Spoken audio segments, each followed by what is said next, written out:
Hey everybody, welcome back to Hear Our Voices. Thank you for coming today to listen to our podcast. So, I want to tell you guys, can you please follow us on Twitter, Instagram, Facebook, YouTube? We are on all the social media sites trying to give you good content that can help you or your friends or family's lives. I hope when you're listening, you can probably sit back, get a snack, work out, whatever you prefer. I prefer a snack, I'm just saying. Maybe a little popcorn, a little drinks on the side, something like that. So our guest today, well, we have one person, who's coming on to tell us about her story. And before we even get into that, we have a panel coming up at the end of October. Hope you can come in and join. We don't have a date yet, but we will be giving that out soon. So you have to follow us on Twitter and Instagram because we are updating those things all the time. So once you come on there, be a friend. Maybe if you want to find me, Davis on Instagram or Twitter. You know, my Facebook is down right now, but it's all right. It's down right now. But right now, I'm gonna introduce you to Ashata. I feel like I pronounced that way wrong, but you can always correct me. And she's gonna tell you a little bit about her life and the journey that she's on right now. Because right now I'll make her tell you about what's going on right now. So anyway, can you tell us a little bit about how you got into shelter? Yes. So I had went into the shelter in 2018 because my living situation was bad. And then they basically kept denying me because they said I couldn't prove that I was homeless. So I went back to the same situation. And then I had went upstate. COVID happened and the world was shut down. So I came back to New York to the same situation, New York City to the same situation. And yeah, and it just got worse. So I decided to leave because it wasn't healthy for me and my daughter. There was also overcrowding. And so that's when I entered the shelter. Um, I saw a bunch of your videos to find out what was happening with PATH and everything, if it was the same process. And I just decided to take the leap of faith for me and my daughter. Got it. So what she's talking about, when you said a bunch of our videos, if you don't know, guys, I do YouTube. So I tell people I do a lot of different things on YouTube. I do a lot of vlogging. It's Khadijah Davis on basically all platforms. No matter where you look for me, just Google it, to be honest. And I tell people about my life. If you don't know, hi guys, I used to be formerly homeless. That's why I'm the person in charge of this podcast. I'm not just telling people, asking people about their stories in their life. I tell you about my personal experience in being homeless and being a homeless mom. Because they have the different type of homelessness. You could be street homeless. You could be a single man, single woman. You could be a youth. You can be a couch surfer. Different part of homelessness, and it could also be in family, of course. Different parts of homelessness make you eligible for certain vouchers and certain things. Usually, I feel like probably who gets the least amount of things, probably a person who's going home to home, because there's no way for DHS or the system to kind of follow you when you're in the system.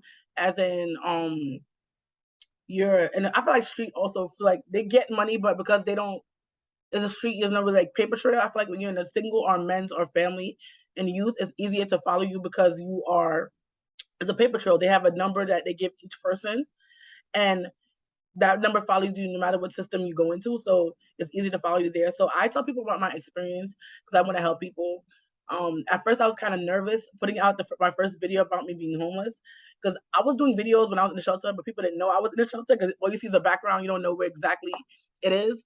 I have a video out with me showing my actual shelter place. At first, I didn't want to put that out either, but then I was doing an interview for somebody and they wanted, like, do I have videos of me in the shelter? And I was like, I should put my channel first before I give it to somebody else the rights to do certain things with my personal life and experience.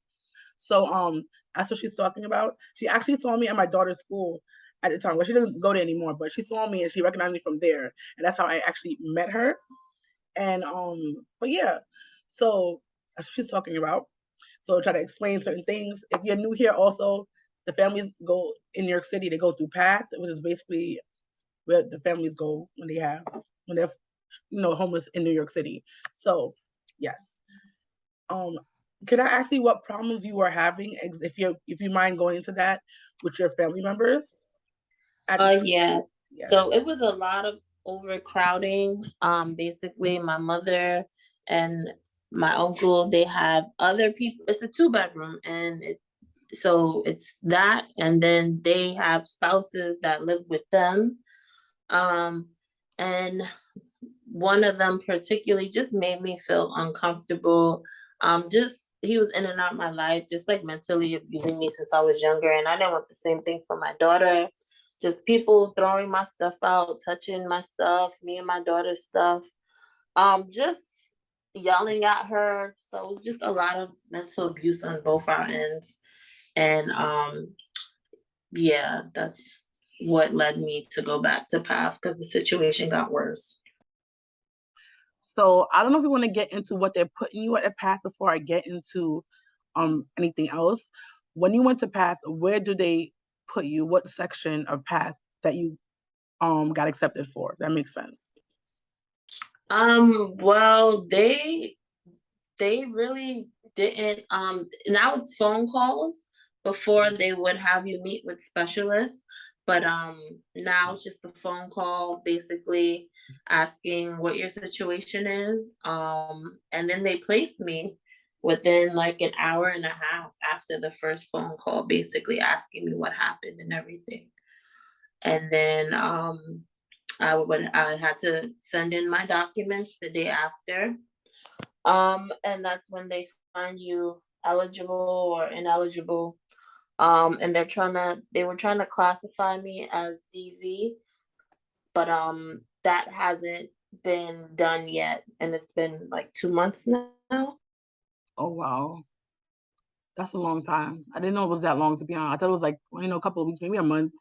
I didn't think it was 2 months at Yeah, all, to be over honest. two. Yeah, like I went in the 8th of July. No, August. Yeah, August. Yeah, so it's been about 2 months. Oh wow, that's crazy. Yeah, Um, so I was missing the phone call from DV, and because I would be on the train going to work, and it's really hard to get in touch with somebody. So I would call the number back after I would get off work or on my lunch break, and they don't answer, and then you call PATH and they don't answer. So when they want to see if it's a DV case, they connect you to Nova. yes. So that's who I had to have the interview with, which I had the interview about 2 weeks ago, and I'm waiting to hear from them still to So see if they're gonna classify me as DV or keep me, like move me to DV shelter or keep me where I'm at, which is a regular family shelter. So when you went to so you didn't have to go to Path at all, or you just got a number from somebody saying this is what you should call to go to? Because how did you do it?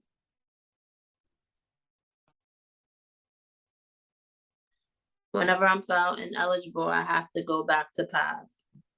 Or go to the actual building? Yeah. Okay. But when you initially started, did you Mm-hmm. ever go to the building itself? Yeah, I went to, Oh, yeah, that's why I went to PATH.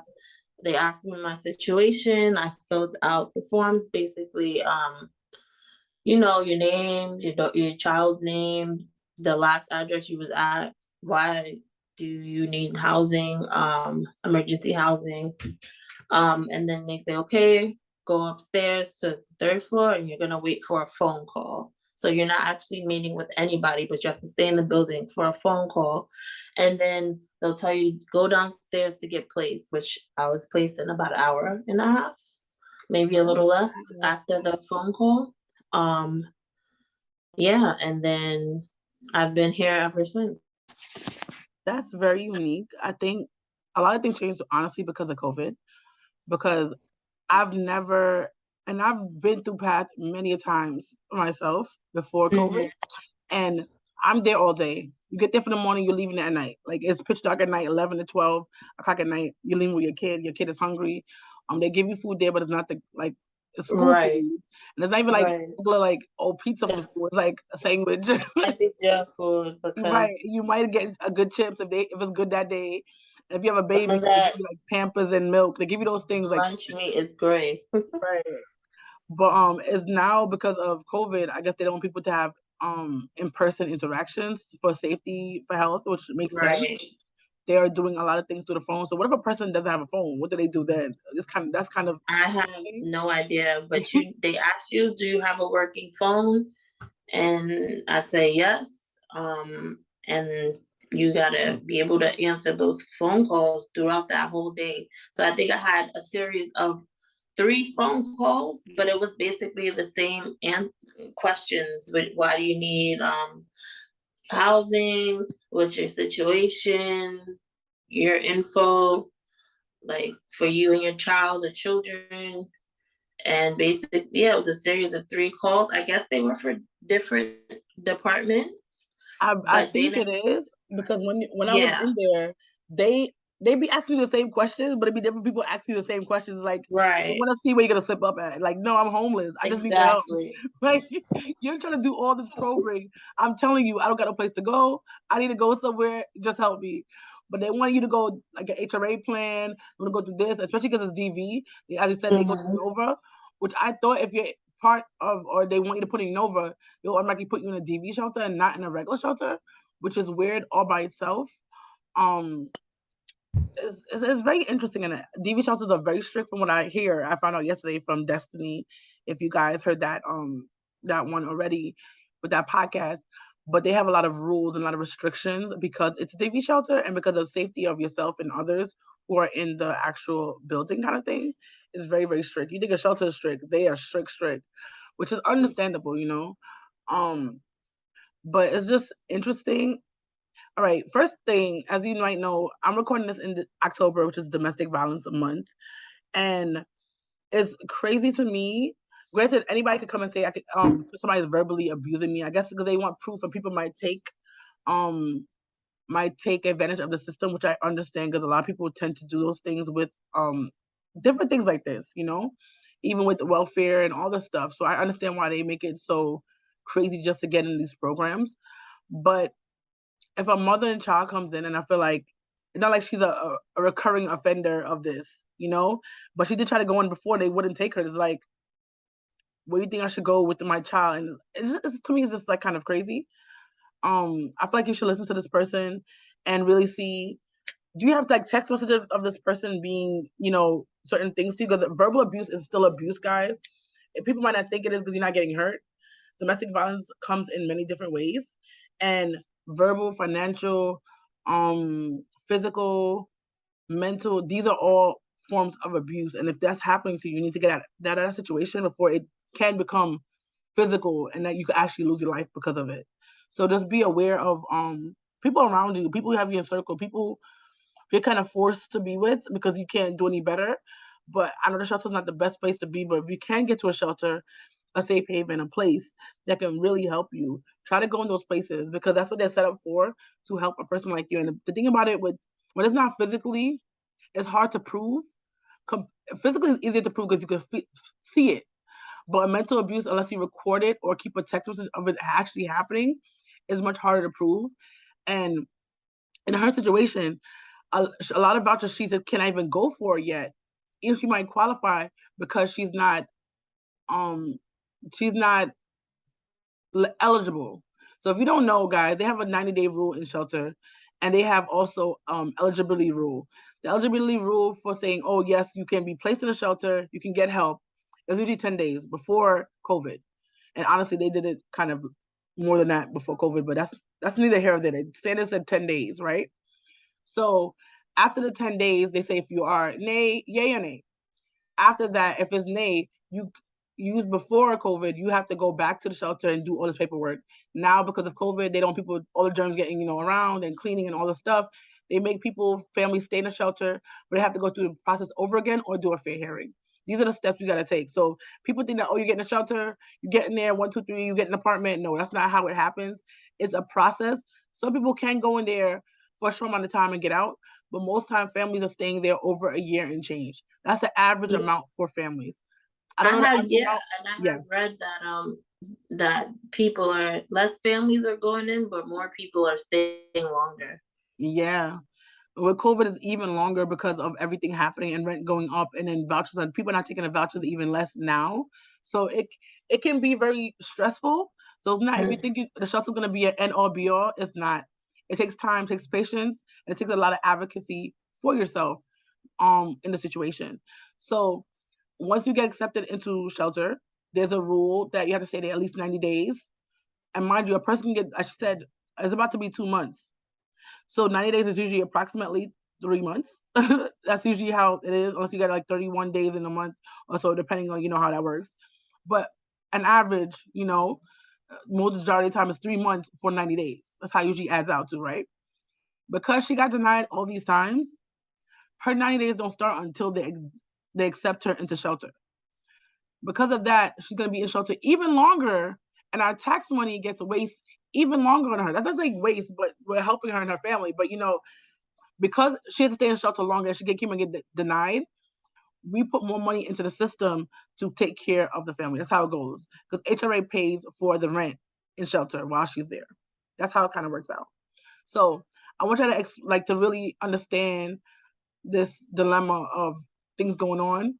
That's why groups like that I work with and stuff like that are trying to eliminate the 90-day rule. Because even after the 10 days she gets accepted, when it finally should happen, after 90 days, like she had to wait 90 days to even get a voucher is ridiculous to me.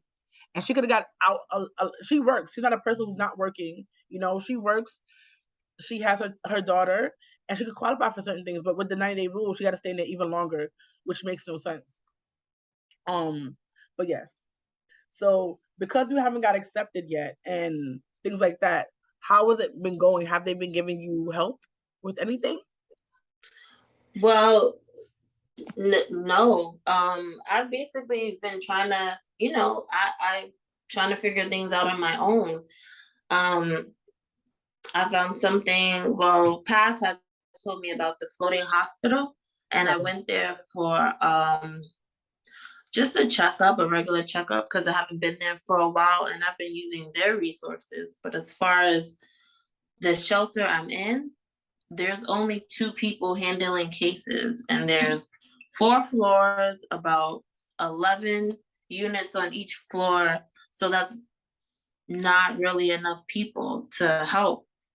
And so it's hard to get in touch with them, because like if I'm working 9 to 5 and they leave at 5, we only can correspond through email, and I can't really do nothing if they don't answer the phone or answer an email. Or if I take a day off, I lose money. So it's been really difficult just getting resources. Which is that's to me that's crazy. First of all, they're supposed to have more people on staff than that, but I know there's a staffing shortage. Some people might deny it, but the fact is that people are not getting stuff because there's less people on the job. So that makes sense. But they're Yeah, supposed and to have staff one of them overnight. told me that they're stressed because there's not enough people. The director had to fire someone. So it's literally only the director and then another person working. They need staff overnight too. Because, if example, you're working 9 to 5, you like you said, you take off a day just to do this, you lose money. Plus, it's not good overall. You know what I'm saying? Like you need to work to be able to save money to get out. But you can't do that if you need to also try to get help and they're not there. They should be there overnight. They should have staff who's there after 5 and maybe a worker on the weekend. I'm not saying every weekend, maybe every weekend, because right now they seem like they're backed up. You said 4 floors and they need people to be working. That's basically about it. Like it doesn't make any sense to me. Yeah. Yeah, and then it's like, then I have to go back to Path, and that's another thing I have to drag my daughter to. Like, we're in Queens, she goes to school in Brooklyn, and then we have to go to the Bronx when we're found ineligible. That's So crazy. it's like, if it's not one thing, it's another. And do they I know before, but they had changed it. I don't know if they changed it back. Do you have to have your daughter with you out of that school that day, or can your daughter stay at school while you're in school? They told me that it's best to bring her, because honestly, depending on who you get, they might ask, "Where's your daughter?" You know. Right. So I went by myself, and they asked, and they're like, "Oh, you have to bring her one time." And then I was like, last time I didn't have to bring her. Can you just please see me? And I got lucky then. But ever since then, I've been bringing her because I don't want to take that chance. And then another person tells me, no, you have to wait till she gets out of school or something like that. To me, well, I know when COVID was like in the prime of it all, they were saying that kids don't have to go and things like that. To me, it's kind of crazy that kids have to go through this ordeal. It's a stressful by Mm-hmm. itself that they even have to go to this place and taking her out of school. Why would you want to mess with her education? I don't understand. Yeah. Children are our future. You claim these things in the third. Why can she not stay in school? And it seemed like compared to other processes, it's much more faster from what you're saying. Mm-hmm. I didn't actually go through it, but I'm going from what you said because you're the one Mm-hmm. at the moment. Why did she have to be there to take a phone call to be like? It doesn't make sense to me. It's not Right. adding up. Why remove her from a place that she's safe? She's getting proper, like, not the best food, but it's still better than what they're giving her. Instead of, it, I don't know. Something is definitely, definitely wrong, and it doesn't make any sense to me that it's happening that way. It And doesn't make another sense. thing is, it doesn't seem to be set rules, It because if doesn't. one person, like, there's no set rules. One person can say one thing, like, "Oh, you don't have to bring her," and then another person be like, "You should," because some people will say no. I feel like there's no bar or system in place for both shelters and path, because some shelters have different rules. Because I have went to the shelter before, and they were very just like, be on time and this, that, and the third, fire drills. And the one I'm in at now, they don't even check the room before you come in. Like, I had bed bugs, and my place was filthy.